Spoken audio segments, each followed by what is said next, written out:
Hi Jay, Hi, Bob. how you doing? All things considered, I'm all right. How are you? I'm doing okay. The all things considered part is what we're going to talk about today. But first, let me introduce us. I'm Robert Wright. This is the Wright Show. You're Jay Michaelson. You've been on with us once before, talking about your book, "The Gate of Tears: Sadness and the Spiritual Path." You write a column for the Suddenly gaining new relevance for a lot of for, viewers, I'm sure. for people who are less than enthusiastic about the election outcome, which is what we're going to talk about. We're going to talk about the I guess you could say, how to respond to Trump. For those of us who are not enthusiastic about the outcome, how to respond to Trump and Trumpism from what you might call a spiritual perspective. If that word bothers you, you could say from a moral perspective, I guess.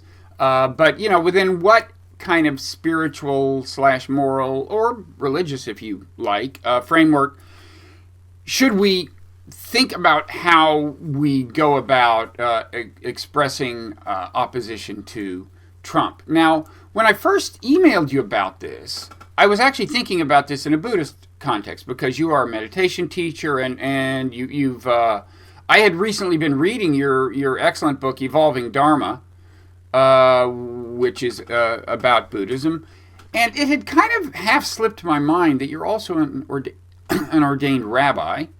And when you replied to the email by sending me something you had written about Trump, it was a piece for the Forward, which is a progressive Jewish outlet. You also write a column for the Daily Beast, by the way. And it was interesting because this was a piece about Trump, how to deal with Trump, and then it was about to be published in the Forward, and then it linked to an earlier piece you had written for the Forward, and they had fascinatingly different tones, right? Hmm. I mean, the first one was a take no prisoners kind of tone.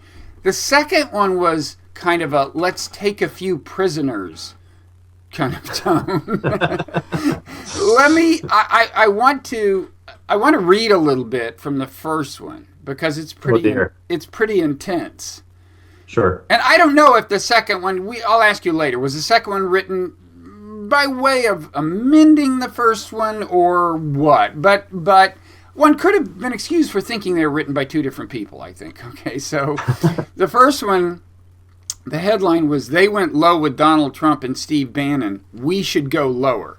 Okay, and it starts out, "Some in the press have called for us to, quote, better understand the..." I hope you'll pardon the dramatization, by the way, if I... No, it's flattering. I'm gonna try to adopt a tone that I see as appropriate to the prose. "Some in the press have called for us to better understand the angry white voters who brought Trump to power.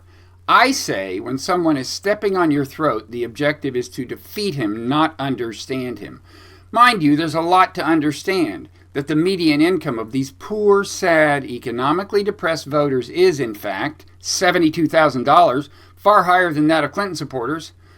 That while they may not be racist themselves, they were certainly willing to put up with abject racism and misogyny in order to get their, quote, outsider who's going to, quote, drain the swamp. Isn't it funny when Obama won, I didn't see a lot of calls for conservatives to, quote, understand liberals better. No, they pilloried us, lied about us on Fox News, invented bogus scandals to entrap our leaders. Now it's time for us to do the same, to destroy them, defeat them, stop them from destroying our country. Sure, I'd like to better understand angry, uneducated white men so that I can defeat them or manipulate them," and so on. As skillfully as their charlatan candidate. So I guess people get the picture by now. It's pretty intense, and there's a few other kind of fairly intense passages that I want to quote before we're done. But first of all, now the second column is a very different tone. Did you have second thoughts about the first column, or what? No, I actually didn't. I actually always saw the two as kind of companions to one another. So I did see the second one as a sequel, but not as a reconsideration. So the second piece uses the metaphor of the sabra, which is, before it was a brand of hummus, is an Israeli cactus that's very tough on the outside, spiny and so forth, and very tender on the inside. And that's a metaphor for the Israeli people who, certainly the first generation had to put up with kind of constant war. Yeah, and tough, strictly speaking, isn't it a designation for a first generation Israeli, somebody who was actually present at creation? Yeah, exactly. And I lived in Israel for 3 years, and they're tough, not just politically, but cutting each other off in traffic and online and things like that. But there is some truth to that metaphor that on a personal level there is actually a lot of tenderness, kind of in that society. And I think the first piece was meant to be the tough exterior, and I stand by it. I do think that I come from a relatively privileged position, being an upper middle class white dude, but still as a LGBT identified queer Jewish journalist, I'm also in some of the crosshairs. And I think a lot of my friends in particular, and people in my communities are feeling really vulnerable right now, not because we're whiny liberals, but because we are in fact very vulnerable.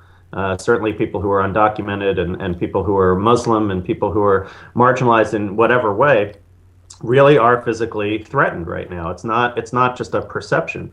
And so I think, there is a need for a certain kind of moral resistance that is called for in this moment. And yet at the same time, that can become incredibly corrosive on a spiritual level. I'm not afraid of that word. If we just become consumed either by anger on the one hand or by fear on the other. I don't want to just extrapolate from my friends, but I'm sure we all have friends who are literally having trouble sleeping at night. I have friends who have been already attacked on the street, either been called names for, And what was it that led them to be attacked? What identity of theirs led them to be attacked? Right, and that's it's been a diversity of attacks. I have a friend who had a swastika painted on her door. She's Jewish and a rabbi. I have another friend who was gay bashed, not in a serious physical way, wasn't put in the hospital, but was physically assaulted.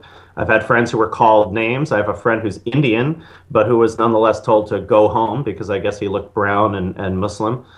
And that's just in my immediate friend circle. That's not, that's just in a very immediate way.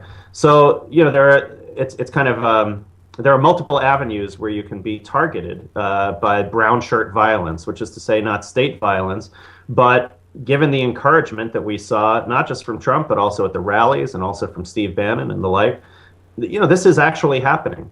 And so the fear and the anger that many people are feeling is justified, and yet is also, really corrosive. And I think we do need a kind of a spiritual toolkit to do both sides of the work, both the very active resistance that I talked about in the first column and the kind of personal care that I talked about in the second one. Right. And I should say, even the first column has a kind of division to it. I mean, you do the kind of take no prisoners thing, and then at the end you say we should do it out of an attitude of love. And I want to get into what you actually mean by love, because it's interesting. And you're writing that first column from an explicitly Jewish perspective. You're saying this is what my Jewish tradition teaches me. So I want to get into all that a little more. First, by way of fleshing out what you just said. So were these attacks? Were any of them explicitly? Did the attackers explicitly connect them to Trump, or you just think it's kind of a fair inference given that none of your friends were reporting these things a month ago? My Indian friend, his attacker, and that one was just a verbal attack, did mention Trump. He said, get out of this country. It's our country now. So I don't recall if he said the word Trump, but saying it's our country now obviously means right since the election. The uptick of swastikas that we've seen has been again, since the election. So I don't know that they're writing out. Sometimes you do see. I mean, there actually have been accounts in the media of swastikas making the T in Trump, and then people actually write out the rest of Trump's name. So we have seen that explicitly. And, just in terms of the documentation, that there have been, I think now 700 and counting documented hate crimes since the election, which is a gigantic increase over just before the election, and certainly, at any other time in recent memory, to have that many documented attacks just within a 3-week period. Yeah, and you, I mean, you mentioned that the one person was Indian, and I guess your point was A, wasn't Mexican, and B, maybe wasn't Muslim, although a lot of Indians are. But I should say that's not as ironic as it may sound. I mean, Steve Bannon has expressed misgivings about how many Silicon Valley CEOs are of South Asian origin. It's not about this. In that case, it's not about Islam. It's not about illegal immigration. Right, yeah. So that's a good point. I hadn't really thought about that. To me, it was similar to when Sikhs were being targeted after 9/11. You know, Sikhs who are not Muslims who are Sikhs. Yeah. And yet, because they're wearing turbans and had beards and were often, darker skinned, they were being racially profiled both by official people at the airport and then also targeted unofficially as well. But maybe you're right. Yeah, maybe the attacker knew more than I'm giving him credit for. And the LGBT thing is kind of interesting because that wasn't a very explicit part of Trump's own targeting. But on the other hand, there has been a kind of accommodation with the, traditional right in America, which is not especially LGBT friendly. So I'm wondering, to what do you attribute that? I mean, is that the result of some kind of fusion of the kind of harshness of Trumpism with the values of the Republican Party that he's now accommodating, or what? Well, it's interesting. I think there's two distinct phenomena going on there, and this is based on what we saw more during the campaign. So, first, obviously, there's a large anti-LGBT contingent among conservative evangelical voters and other conservative Christian voters. And that, formed the backbone, actually, of Trump's victory. Without them, and without the Supreme Court as an issue, he would never have won or even been close. But that's not what we're really seeing in terms of this kind of gay bashing and violence. Really, it's a second trend, and that it's actually a little more interesting because, as you noted, Trump himself has plenty of gay friends. I mean, he's been a New Yorker for 40 years, and from Studio 54 to the present. But when you went to his supporters and you asked them, what do you mean by make America great again? Many times, they would say things about immigration. They would say things that were sort of vaguely racist or overtly racist. And they would also mention gay marriage. And we've seen that since the election as well, that this was part of the changes of the Obama era. Political correctness. Now we have to treat gay people, normally, and we can't say what we think anymore. And gay marriage was one of the things which his supporters, his populist supporters, not the Christian right supporters, but his populist supporters, gave as the sort of litany of things that went wrong under Obama.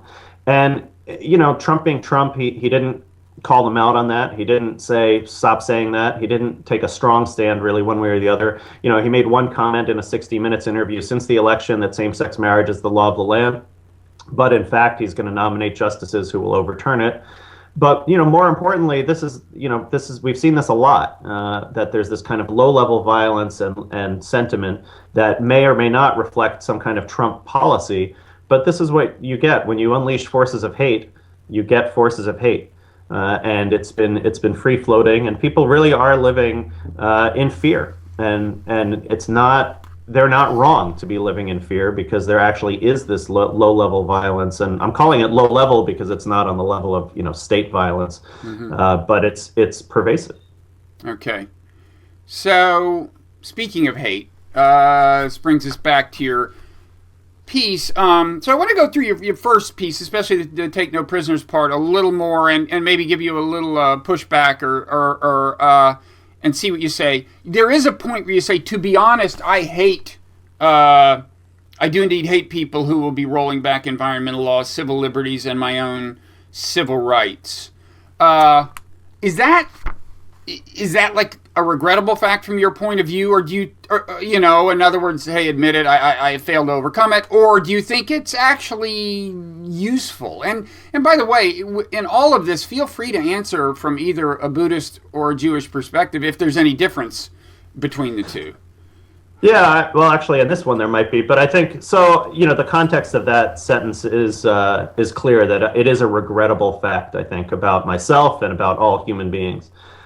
Just to do an analogy, I wrote a similar piece, or at least a similar passage, a couple of years ago, where I talked about the fact that, as someone who's lost a couple of friends to Palestinian terrorism, that there can be hate that comes up around that. And this is more of the Buddhist side talking. And you notice it, that it's there.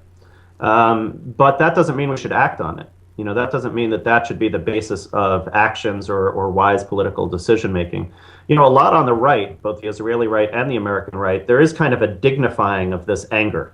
We saw it in Trump rallies, and we're certainly seeing it reflected in policy, that because I feel anger very strongly, that somehow makes it a justified basis for moral action, ethical action, political action. And then sometimes on the left, we get this idea of it's a little bit more namby-pamby, like, oh well, we should never even feel any of these emotions, and we shouldn't cop to it. Well, I think both sides are wrong, and right. The right is right that this is how human beings feel sometimes. We feel these emotions, and hatred is one of those emotions. But the left is right that shouldn't be the basis of any kind of a policy. And so, when I look deep inside and I'm honest with myself and truthful, and I think this is an important part of our own post-election adjustment to the new reality or the new normal, I see that it is there. I'm sitting on the meditation cushion, and it might be called ill will in good Orthodox Buddhist speak, but it's hate. That there are people who are going to be, this incredibly entitled president, and his outrageous boorishness, and his supporters who are really about to despoil our democracy and the earth. Yeah, there's hatred that comes up for me. Mm-hmm. And to me, that's toxic. There's a tradition, a Buddhist tradition, that, anger, it's like a hot coal. You may be able to throw it at someone else and wound them, but it definitely first wounds you as the person holding the anger. Mm-hmm. And so for me, in that first piece, I mentioned that line about hatred to then say, I think, one of the next few sentences is something like, that's not where we want to act from, mm-hmm. right? We do want to come from a place of love. So a friend of mine, for example, is an immigration lawyer and is working with a lot of the dreamers. These are people who were brought here by their parents, mostly from Latin America, when they were very young, 3, 4, 5 years old. And they were given what was called deferred action under the Obama administration. If they would give over their personal information to the government would say, well, we won't deport you right away, even though you're eligible for deportation. So these are people who have lived here their entire lives. They're now in their 20s, usually, or 30s. And these are people who gave their information to the government, which now knows exactly how to find them and deport mm-hmm. them at the top of the list. That's tragic. And I think if we have any empathy that we try to develop in our spiritual faculties, we have to just imagine what that's like. You've lived here your entire life. You're fully American. You don't have family in Mexico or in Guatemala or another country where a lot of these folks are coming from. And you're going to be uprooted from your entire life to solve a problem that doesn't exist. Just as, itself to address somebody's racial fears of a multicultural America. Yeah. I try to keep people like that in my heart when I'm doing my political work, right? Because in addition to being the meditation teacher and the rabbi, I also do write for the Daily Beast, and I do a lot of political conversation and political punditry, I guess is the word. And when I keep those people in my heart and in my mind, it keeps me honest. Because I'm not serving them if I'm indulging my own hatred or just making myself feel better by some sort of romantic gestural politics that doesn't actually do anything. There are people whose lives are on the line, and that's what I mean by acting out of love rather than hate. Okay, and this is an interesting point, because what you're not saying, which I think some people would say, is that ultimately you're acting out of love for the Trump supporters themselves. Right. That's right. Yeah, that's where my Jewish and Buddhist side don't meet the sort of what I associate that sense more with a good, pious Christianity with a lot of respect. I associate it with that. I'm not really, I, of course, love your neighbor as yourself, and these people are my neighbors. And I get that it's not just love your enemies, like Jesus said. It's in both the Jewish and the Christian tradition. Well, by the way, the love your enemies thing has roots in the Hebrew Bible. The I believe that the part in Paul's letter to the Romans about if your enemy is thirsty, give him drink. If your enemy is blah blah blah. Now it's true that at the end that turns out to be a tactical maneuver. He says, for by doing so you will be pouring hot coals on his head or something. But the point is that's actually a I think found in the Hebrew Bible as well. I think Paul is quoting Jewish scripture there. Yeah, I think I'm thinking, admittedly, but you're more right. Love your enemy per se is attributed to Jesus in the New Testament, although that wouldn't be until after Paul wrote that it was so attributed. But you're right. Okay, sorry. Yeah, and I think just in terms of the sensibility, I grew up. It was my grandparents' generation were Holocaust survivors or Holocaust victims. I lost many members of that generation of my family in the Holocaust, and that trauma is still very present for a lot of American Jews, myself, my family included, I'm sure. And there's just a sensibility that I think whether it's rooted in biblical text or rooted just in Jewish historical experience, that the love your enemies piece it sort of grates against that sensibility. And again, I don't mean to. I'm not playing whose system is more moral or ethical. It's really just more of a descriptive observation. That there's a really recent memory of being not just oppressed, but really the targets of genocide. And honestly, there's an echo of that in the gay community as well.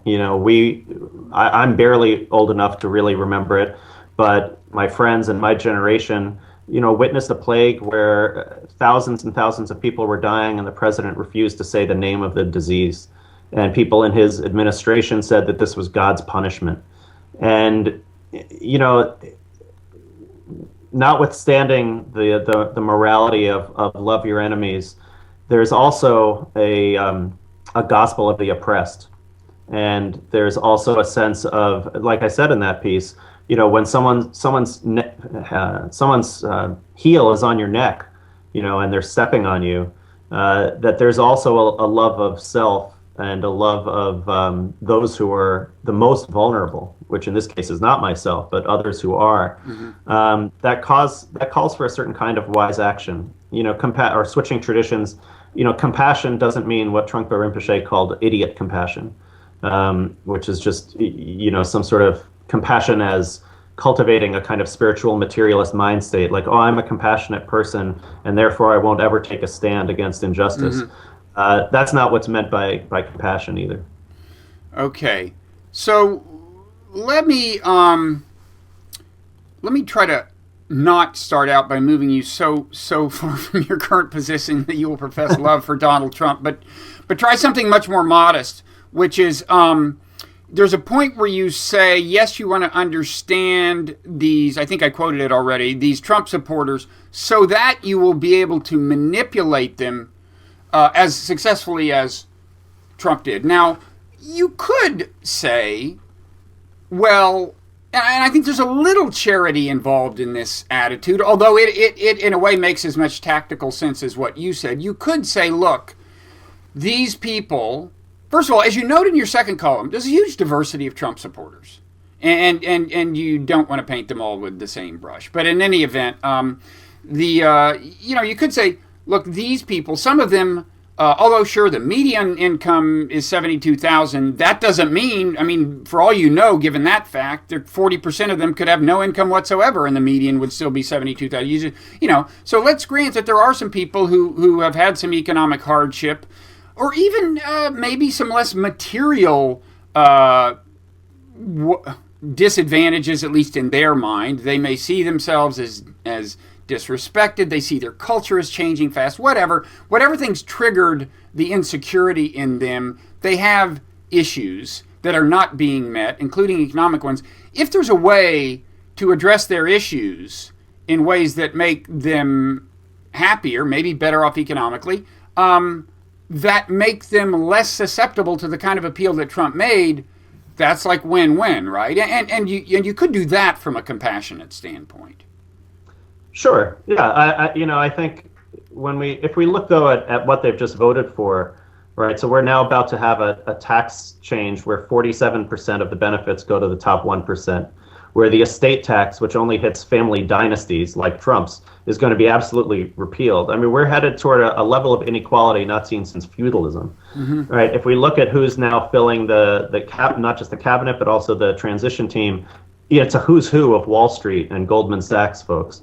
So this is a group, if it's true that this election was in part about the economic insecurities of one segment of the Trump base, well, they sure voted against their interests, didn't they? I mean, they were suckered, right? They're not going to be served by the Trump administration. They believed ridiculous promises that have no basis in reality, that we're going to bring back steel and coal jobs. That's not going to happen. But so at the very least, those of us on the more progressive side shouldn't be stupid. I mean, so we're going to tell the truth and lose, and the arch conservative nativist side is going to lie and win?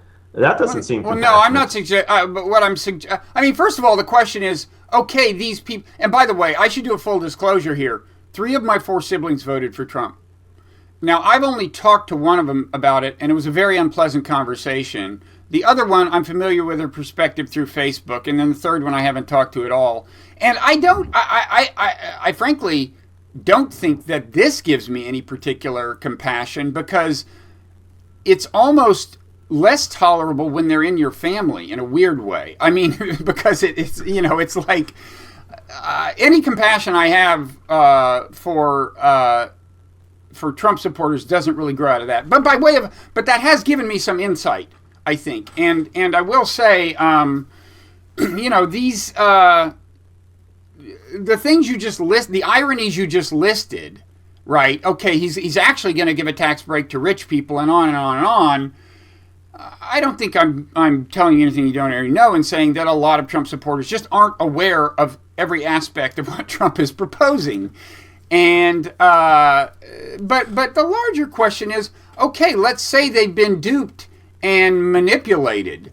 Can't that be the basis for a charitable outlook and for compassion? I mean, being duped we've all been duped at one point or another. Humans are susceptible to duping. It's a sad thing when they're duped.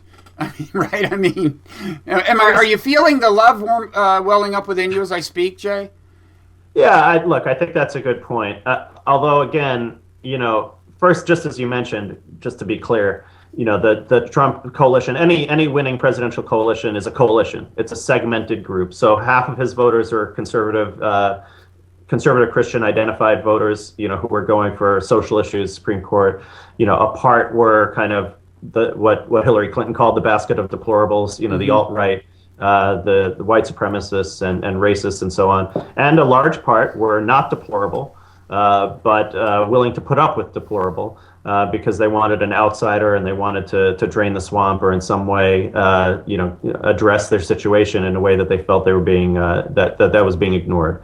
So we're not talking about the deplorables now, right? Because I think we agree we can deplore them.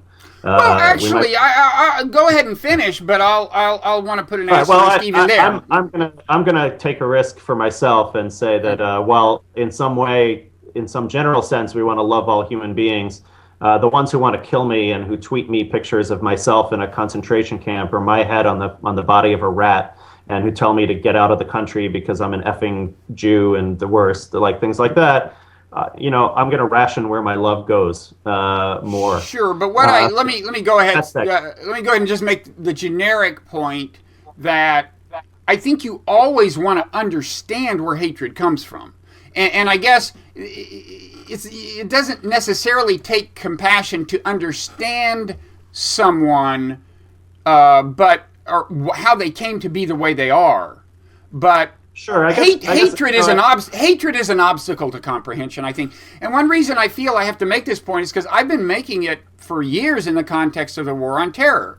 And Ann Coulter accused me of having, affection for terrorists, because I want to understand them and try to organize policies such that you don't create more of them, and so on. And I want to emphasize, wanting to explain why someone does something is not the same as forgiving it or condoning it. And it doesn't have to entail compassion or anything, but it's a fact. It's an odd fact of human nature, one that I think we actually understand, but still kind of worth pondering, that hatred does, I think, often impede just comprehension. And compassion can, too much compassion can impede comprehension as well, like when you won't admit that your kids are just being jerks because they're your kids. But at the same time, one thing that bothered me about Hillary's basket of deplorables comment, in addition to the tactical, disaster that it was just that she was saying, well, there's these racists, and then there's these people we should try to understand. Well, my position is you should actually try to understand how racists became racist. And sometimes it's the same set of, the same kind of grievances that she was attributing to the non-deplorables can conduce to things like racism. It can start with economic deprivation and ensuing resentment and so on. So that's my whole speech about comprehension. It's easier for me to say because nobody's painting swastikas on my door right now. I'm totally not personally threatened by any of the hatred that, well, except that I'm like an East Coast, I guess, so-called cultural elite, but they're not going to come after us, I mean, so anyway, you're worried about that too. They're not going to round us up anyway. Anyway, so that's my speech, but go ahead. No, I agree with that. I mean, I think that's just a more skillful way of saying what I said about, yes, I'd like to understand them to manipulate them. Manipulate might be a bit more of a callous word than what you've just described. On the other hand, I only had 1,000 words to spend on the whole piece. But, again, though, I think we don't all have, as human beings, we don't have just a finite amount of love and compassion, but we do have a finite amount of energy and attention. And while I agree with the sentiment of let's understand the so-called white working class, and I say so-called just because I do think it's sort of a mistakes where a lot of the support's coming from, but I'll just use that phrase. Mm-hmm. We should understand the white working class. I really want to understand the dreamers more. I want to understand what, I'm across the street from me right now, my neighbors are a Muslim family. I actually want to understand them more. I want to understand how I can help them more. And I get it, we'd like to win the next election, but I do really want to keep my focus on the people who are now the most vulnerable. We're going to have national stop and frisk and an increased militarization of police forces across the country. So I want to understand how I can help my African-American friends resist that and stay safe in the context of that. We've had another friend of mine works as a suicide counselor at the Trevor Project, which helps LGBT youth. They've had an enormous spike in calls and also what they call, I forget the word, rescues is what they call it, when they actually have to call someone to get over there because it's an imminent suicide risk. And I don't have hard numbers to give you, but he's working there, and he's said that it's been a huge increase since the election. So I'm just a little chary of this like, let's cultivate more empathy for this particular group, when I don't think we have enough empathy, not you personally, but I don't think we societally have enough empathy for people who really are in danger. And that's where my priority is. And yeah. I think we need to better understand them. I guess. I mean, it's an interesting question whether empathy is a finite resource. I mean, in other words, like, if you're thinking about a group like the white working class, in quotes, does the fact that you spent your morning empathizing with the Muslim family across the street, which I totally support, of course, does that actually make it harder to empathize with the white working class? And I don't know what the answer to that question is. I mean, certainly the time is a finite resource. You can't, if you're going to spend the morning thinking about the Muslim family, you can't spend the morning thinking about the white working class. But I also think, what I thought we were going to be talking about today, actually, this is fine, I love this conversation, but I thought we were also going to be talking about sort of the spiritual tools for our own, survival, how to thrive in this age. I think that's what I suggested in my initial email, and then I read your pieces and got kind of interested in this whole thing. But what I wanted to say was, I think just on that subject, on the how to survive piece, I just think we as human beings do have a finite amount of energy that we can spend on difficult issues like this. I don't, it's not like there's a love quantity and it just goes down and then you're done with love for the day. But I do think, we're human, and at some point we need to turn away from this stuff and turn toward other stuff, and watching our favorite TV shows and going outside and doing all of the things that just help us cope as human beings with this difficult situation. I don't think we can just spend 24/7 or all our waking hours just on the social issues that animate the day. And so given the finite amount, not just of time, but also of just emotional energy that we have to spend, again, I feel like I need to do more work to cultivate more understanding and empathy of the most vulnerable. And I realize that sounds incredibly self-righteous, and I apologize for that. But that actually, that feels true for me. It feels true that I can't really inhabit. I can't walk in their shoes. I can't really inhabit their existence right now. And so that's where I want to go to my spiritual gym and work out. And if that means that I'm cultivating less empathy for the white working class and their loss of hegemony in a multicultural America, then that's what it means. Yeah, okay. And I should say a couple of things. First of all, I don't think as a practical matter, I'm any better at loving my enemies than anybody else, including you. I mean, and although you're right that it's really an important part of Christian doctrine, many of the Christians who would say that they should love their enemies have the same problems ordinary humans have in actually doing it. And the second thing I'd confess to is that, and I kind of said this, but my interest in the business of loving, or at least feeling some compassion for your enemy, is that in some cases that may be the best way to understand them. And my own emphasis has been really less on emotional empathy, the traditional feeling their pain, than on cognitive empathy, understanding their perspective and where they're coming from, what the world looks like to them, because I think that's where the payoff is. That's where you can arrange things so that when there's a chance of a win-win outcome, it's win-win. And then if they are just mortal, bitter enemies, if it's a true, if it's Hitler, even then understanding what's going on in his head is better, just so that you can defeat him. Even my own emphasis on compassion is, I guess, a little more instrumental than it might be if my Christian upbringing had been entirely successful. I totally agree with all of that, and I guess just on this piece, and maybe we'll move on. But I have a funny anecdote, just a little one. So I live an hour north of New York City in a very red area, actually, despite my Muslim neighbor. And my partner and I went out last night to it was kind of a Texas barbecue joint that's kind of up here in the woods, and just being in that environment, it just was a good reminder that there is a basic decency to that part of American culture, and it is racialized, and it does have, I'm not like exactly defending it, but Hillary Clinton was a candidate who really did not speak to that large chunk of America. And that's not just a matter of racism and classism. There's a culture there that I'm on the outside of. I like it was great barbecue, but it's not my culture. But that does deserve, that's real, and that has a lot of virtues to it, and that has a lot of really good, qualities to it, family and values and things like that. And, I think hopefully the Democratic Party will do a better job at finding a candidate who can really speak to that culture, hopefully come from that culture in a way that's more authentic.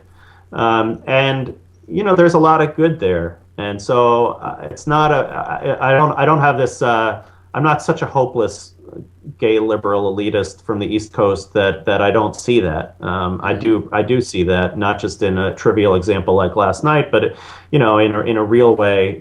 From friends and relatives who come from different backgrounds from my own, and so of course we don't want to paint with a broad brush.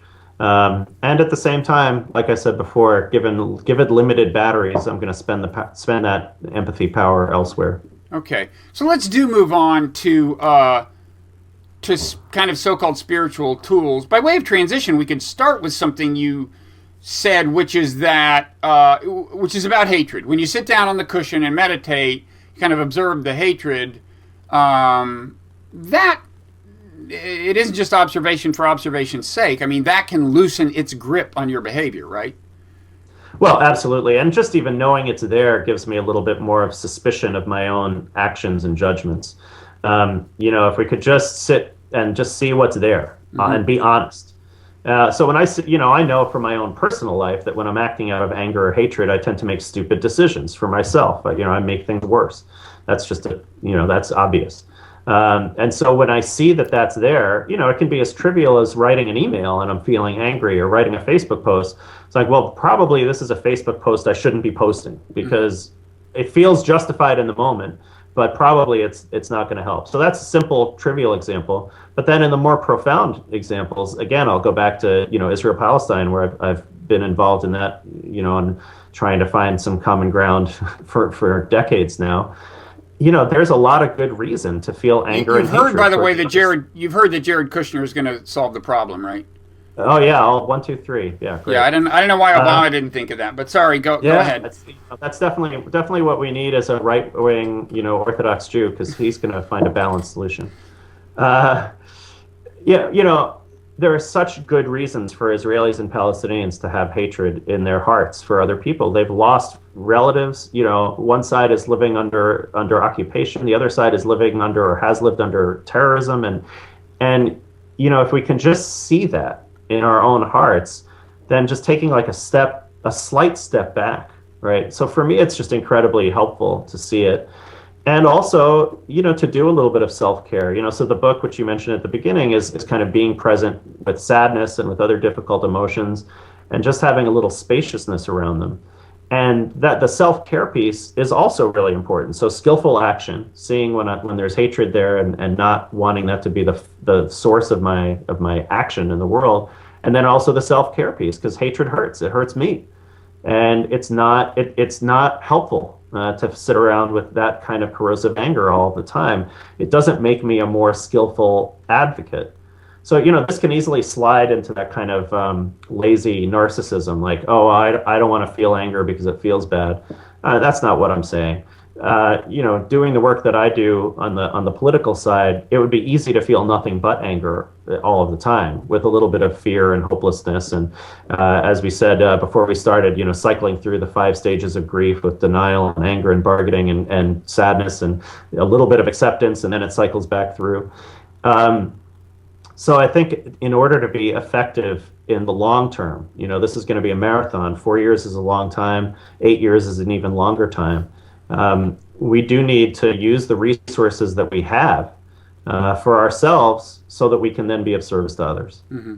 Now, some people would say, you haven't told me anything I didn't know. I know that, hatred is ultimately bad for me, and I'm aware of that. What's the point of sitting on a cushion and pondering it? This would come from people, presumably, who don't meditate. What's your answer to that?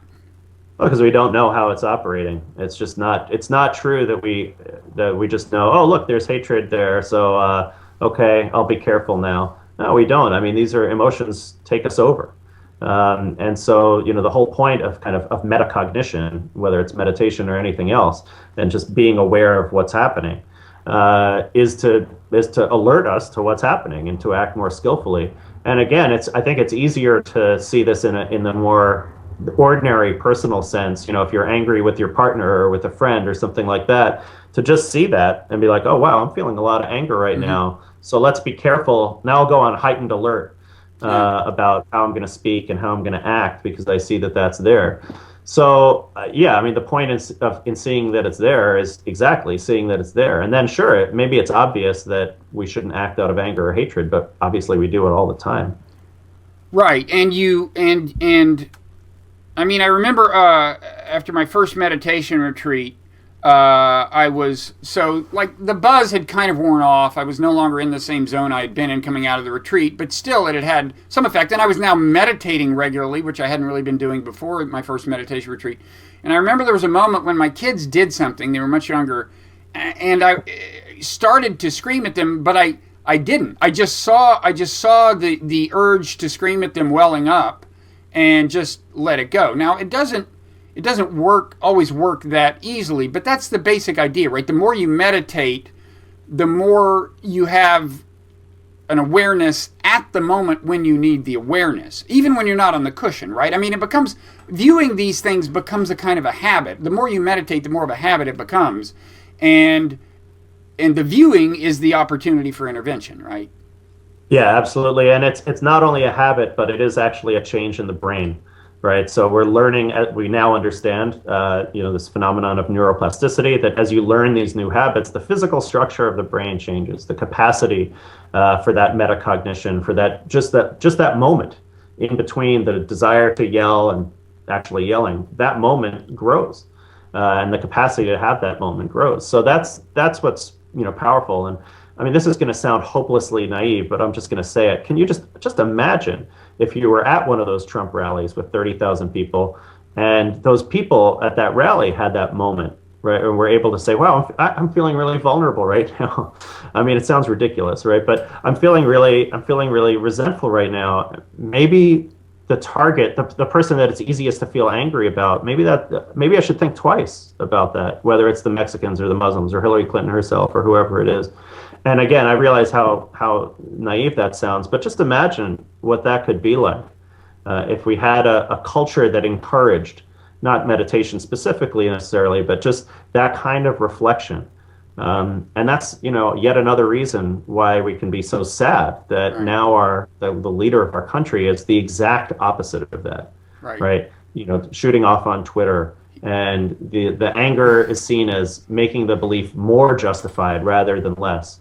I mean, if you had to really have the anti-Buddha as our president, it's this guy. He is the opposite of mindful. He is so devoid of actual self-awareness in a constructive sense. He's entirely. Help us all if he ever wakes up one morning and becomes self-aware, because he'll look at this horrible emptiness in his life, that he's filled with these incredibly tacky trinkets. He'll realize that how just transparently ridiculous he looks to so many of us. Yeah. But, I guess fortunately for him, that will seemingly never happen. Yeah. Now, he is self-absorbed, but I guess that's roughly the opposite of self-aware in the sense of mindfulness, right? Yeah. No, I mean, just like if he had an ounce of ordinary mindfulness, he wouldn't have tweeted yesterday that the election that he won was fixed, right? I mean, that's clearly against his own interests, right? What he should want is for this election to be behind us and just move on and transition and become the president-elect. But he just could not help himself. And, it's scary to think about what happens when Kim Jong-un from North Korea pushes his buttons, or rattles his nuclear saber in North Korea. I mean, hopefully there'll be cooler heads in the room, so that it's not just a self-defeating tweet about the election, which is basically harmless. But I mean, God help us all. I think at that point, for better or worse, our fate is in the hands of Jared Kushner. That may be the most we can hope for. Him and Ryan. Well, I mean, look, I think that, and also I'm hoping still for Mitt Romney to be in the room. I mean, God help, I can't believe I'm now a Mitt Romney supporter. Right, I mean, he was like, if you look at his national security team when he was running for president, he's basically a neocon. And now we find ourselves rooting for just a responsible neocon. Exactly. And so far we've had the opposite. I mean, the most terrifying thing, I have a piece going up on Huffington Post today or tomorrow. The most terrifying thing to me is that we have a room of hot-headed, angry ideologues and not experts. At least the neocons are, their policy wonks. They have a view that I don't share in many respects, but, they're sober people who want what's best for America. And the idea that the people in the room will be not just Trump himself, but equally hot-headed ideologues is truly terrifying. Yeah. So you mentioned, so this thought experiment where suppose you're at a Trump rally and everyone starts meditating to kind of caricature it, but suppose they had more what we would call mindfulness, a kind of a almost critical self-awareness, or at least more objective view of themselves. So this raises a kind of an argument about like what good all of this does and what good can it do. I mean, there are people who say, here's how mindfulness is going to save the world. Slowly, we're going to convert everyone, and then it won't be a problem. And then there's people who say, well, wait a second, I'm not sure we have that long. I think there needs to be a more direct form of salvation. And then one reply is, well, mindfulness will help you be more skillful in how you deal with the problems in the world, including people who are racist or whatever and who aren't maybe as mindful as you would hope that they would be. That's one response. And then the other response is, but wait, and this touches on some of the stuff we talked about earlier, but wait, if you spend too much time meditating, you will be drained of the activist passion that might energize you to use your mindfulness skillfully to save the world. You'll just sit on a cushion. You'll be too, I guess maybe too empathetic or something, or maybe too self-satisfied. But in any event, you will have lost your activist zeal. You've heard these arguments, and we've talked about them on other occasions, actually, you and I. But what does all that lead you to say? Well, yeah, the last part's the easiest, so I could dispatch that. I just think experientially that hasn't come to pass. Even hardcore meditators like the monks in Burma, for example, who helped overthrow the dictatorship there, and it just isn't the case that people get too happy. They get pretty happy, but they also increase their level of compassion and empathy, and so that calls for wise action. But I think your first point, it's funny how in these kind of conversations, the core tension of my life tends to come up, and so that tension is that I can't decide, between the two, between immediate action and deeper long-term action. I do think that mindfulness is one of those things that will help save the world in one form or another, and that's why I'm a fan of even the sort of watered down corporate mindfulness that just got made fun of in the New York Times just the other day. Someone wrote an incredibly stupid article about misunderstanding what mindfulness is and then criticizing what she misunderstood. But even the more vulgar sides of mindfulness, I think, are a great gateway drug to some form of self-criticism and self-awareness, and I think that's really helpful. But yeah, I share that anxiety, that the clock is ticking and that more direct forms of activism are also necessary. And that's reflected in my personal career choice, where I spend part of my week doing legal and political punditry for the Daily Beast, and then part of my week teaching meditation. I've got another meditation retreat starting on Sunday, 7 days, that I'll be teaching up in Massachusetts. Where are you teaching it? I'm teaching at the Barry Center for Buddhist Studies, which is part of the Insight Meditation Society. I wanted to look into that because I've done retreats at the Insight Meditation Society, also in Barry, and kind of connected, I guess, to where you're going to be. Maybe we should talk about that afterwards. I'm looking for a place to do a week, but anyway, that's good. People should sign up if they haven't. And look, I think I don't think we'll ever know the answer to that question. I think it ends up being more about personal. Where we personally find a home. So, there are some people for whom a more contemplative, what I would call long-term approach, more radical in the true sense of, going to the root of the human condition, that just fits more their personality type. And other folks, that's just not what they're into. And so it'll be more of a direct, maybe confrontational action, or maybe some other form of political activism, or again, just, what I've said before, finding ways to help those who are about to be so vulnerable. And so I don't know that there's an answer. I think it's just finding the piece that fits with each of our individual our individual makeups and soul prints. Mm-hmm. Okay, finally, so you mentioned the stages of grief. Now, when you were on last time and we talked about your book, The Gate of Tears, which is about sadness and how to deal with it. Now, we talked about your mother's death. I can't now remember whether she had died before you wrote the book and you wrote about it, or whether she had died since you wrote the book. But we talked about that, and I think we even talked about stages of grief. Now, before we started recording, you said that you had actually felt something like that in the wake of the Trump victory. So you want to talk and remind us what the stages are?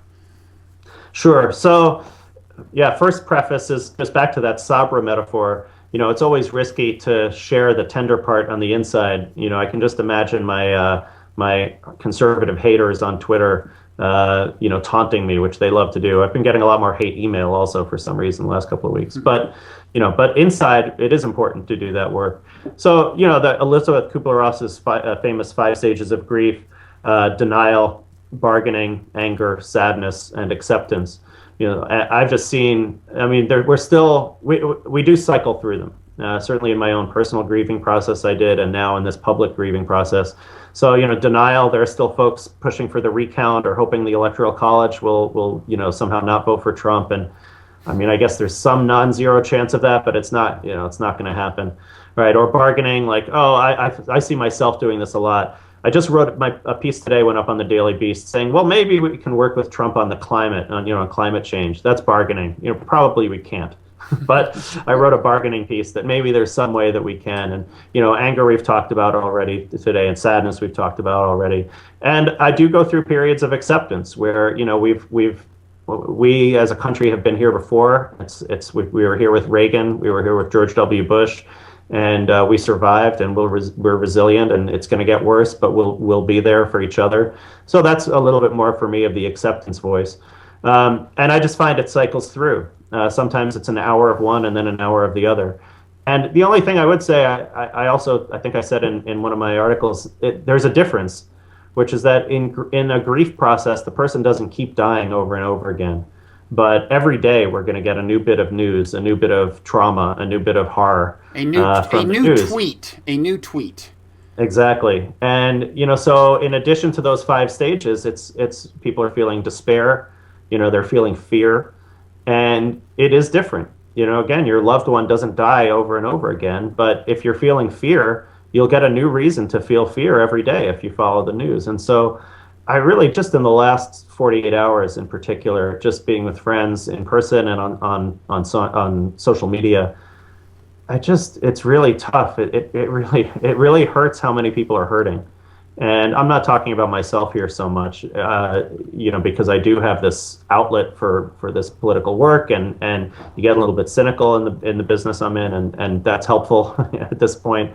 But there are really people they're hurting in a real way, and apart from the taunts of the hard conservatives and those kind of people, there is a reality there, and they're right to hurt because they are in danger. And their friends and their families are in danger, and they know what's coming. And I do feel a lot of that, that pain for people's pain. It's tragic what's happening. And I hope that people find there are different ways to segment themselves a little bit. So I proposed a couple, whatever works, and just it can make you feel guilty to go out for dinner or to go to a show or something.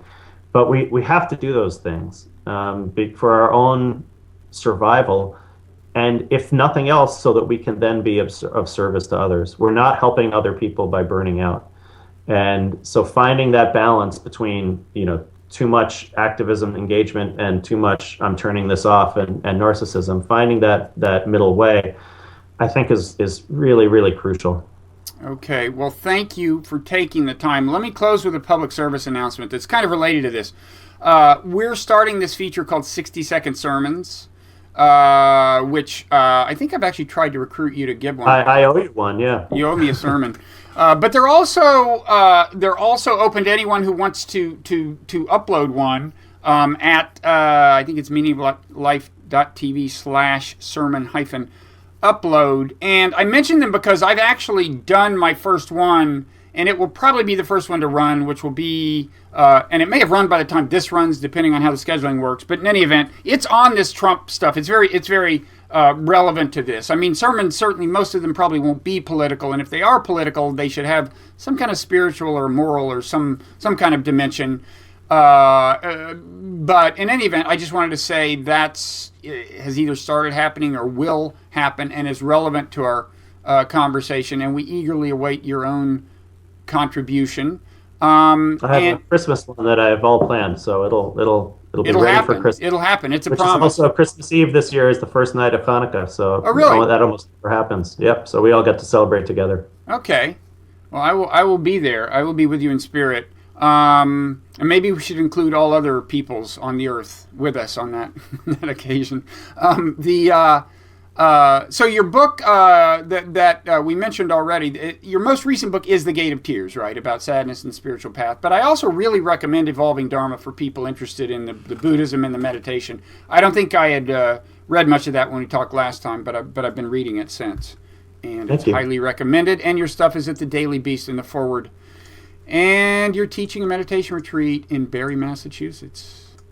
So, and after that, actually, a hybrid Jewish-Buddhist meditation retreat in Connecticut, the 17th through the 24th, and really looking forward to that as well. Where in Connecticut? Really it's in the Berkshires, a little town called Falls Village. So it's way on the western edge of Connecticut, right by the New York border and the Massachusetts border. Nice. Okay, and that's when? It's a lovely time. We incorporate Buddhist meditation and Jewish prayer practices and sort of a very Jewish feel, and a lovely week. People of all faith traditions come as well. What do people Google to find that? They Google the word Hazon, which is Hazon meditation, and you'll find it right away. Okay. Or my name and meditation, you'll find that too. Meditation. Okay. Well, thanks so much, Jay. I hope we'll do this again before too long. Absolutely. Okay. Bye-bye.